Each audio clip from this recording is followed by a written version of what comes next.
नमस्कार, मैं doctor Manju Jain, retired associate professor from SN Sen degree college Kanpur. जी हाँ, आपने सही पहचाना। मैं फिर एक बार आपके सामने आ गई हूँ, वही मोटिवेशनल कहानी के साथ, प्रेरणादायक कहानियों के संग्रह के साथ एक एक वीडियो आप तक पहुँचाती हूँ, जिसका मकसद और सिर्फ यही ध्येय होता है कि जीवन को हम किस तरह नियंत्रित, नियमित, संयमित करें और जिए भी, और दूसरों को भी हम यही प्रेरणा दें। तो कहानी सचमुच सुनने में, पढ़ने में, या लिखी हुई है, आपने लिखी हुई है, किसी अन्य के द्वारा है, ये हमारे जीवन को मनोरंजनात्मक तो बनाती हैं, मनोरंजक और रोचक तो बनाती हैं, नीरस जीवन में रस भी भर देती हैं। तो हम लोग को कहानी से बहुत बहुत फ़ायदे होते हैं, और जन्म से लेकर आज तक मैं कोई ना कोई कहानी ज़रूर पढ़ती सुनती हूँ।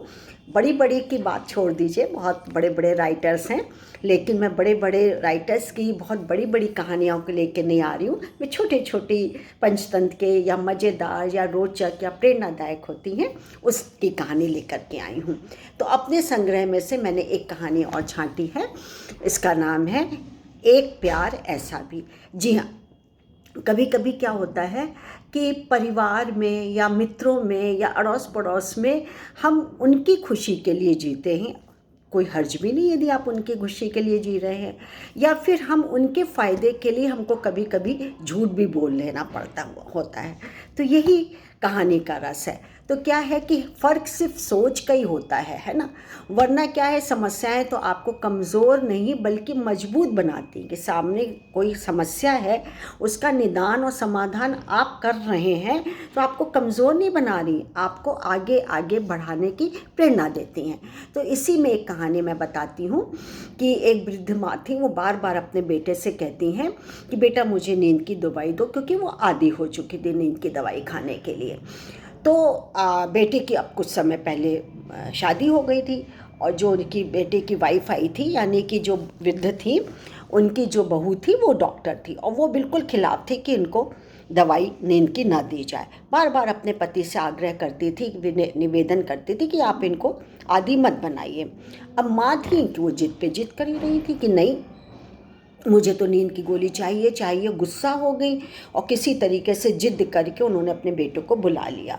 बेटे आए और रैपर में से, दवाई के रैपर्स में से एक छोटी सी पीली सी रंग की उन्होंने दवाई अपनी माँ के मुंह में डाली, पानी पिलाया और सो गई। बहू को बहुत गुस्सा आया, देखने लगी अपने पति को कि मना करने पर भी जो कि मान नहीं रहे हैं, और कितने हज़ार्स होते हैं, नुकसान होते हैं। एक तो आदी हो जाता है, प्रकृति ने जो हमको नींद और भूख दी है वो ना लेकर के हम आर्टिफिशियल तरीके से नींद ले रहे हैं, ये गलत है। जो कि हो सकता है लीवर को डैमेज कर दे, किडनी को डैमेज कर दे, या कोई भी नुकसान हो सकता है, क्योंकि वो प्रकृति आर्टिफिशियल चीज़ है, प्राकृतिक नहीं है। खैर, तो अब तो दे ही चुके थे, तो उसने बड़ी कातर और गुस्से वाली नज़रों से अपने पति को देखा। तो पति ने चुपचाप पॉकेट में से रैपर निकाला और अपने पति को थमा दी, अपनी पत्नी को थमा दिया। अरे, हंसने लगी। अभी तो गुस्सा थी, अभी हंसने लगी। आप कहेंगे कि कभी कुछ बोलती हैं ये मैडम, कभी कुछ बोलती हैं। जी हाँ, बोलना पड़ेगा, क्योंकि वो नींद की गोली का पत्ता नहीं था, बल्कि विटामिन, कैल्शियम, जो कि मल्टीविटामिन होती है, उसका पत्ता था। तो एक ठैक साइकोलॉजिकल भी होता है कि हम जो खा लेते हैं, ये खास करके वृद्ध लोगों को समझाने का यही तरीका होता है कि हाँ ये नींद की है, तो साइकोलॉजिकल ऐसा असर पड़ता है कि नींद आने लगती है, या फिर हो सकता है अपने आप आ जाती है उनको। तो फिर बड़ी खुश हुई। तो खुश होने के बाद बोल दी, अच्छा आप माँ को चीटिंग करते हो, अब तक चीटिंग करते आ रहे थे। तो बोला कि क्या हुआ, ये तो बदला है, बचपन में मेरी माँ भी मुझको बहुत चीट करती थी, और चीटिंग कर कर के मुझको खिलाती थी, पिलाती थी, और ये करती थी वो। तो बस दोनों जने मतलब मुस्कुराने लगे आपस में। तो कहने का मतलब सिर्फ यही है कि ये तो एक आशीर्वाद है बड़े बूढ़ों का, उनका, कि कभी भी आप उनके साथ कुछ भी करेंगे, चीटिंग भी करेंगे, उनके मुंह से आशीर्वाद ही निकलेगा।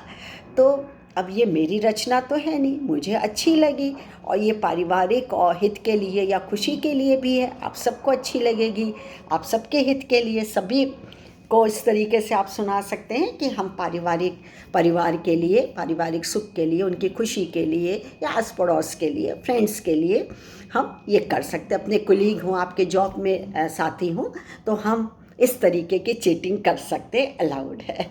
तो आप अपने बच्चों को भी ये कहानी सुनाइए, वो भी लाभान्वित होंगे। और अच्छी लगी हो तो लाइक और शेयर करना मत भूलिएगा। छोटी सी मेरी रचना है, कहानी है, और आप तक पहुंचा दी मैंने। तब तक के लिए मुझे आज्ञा दीजिए। नमस्कार। Thank you.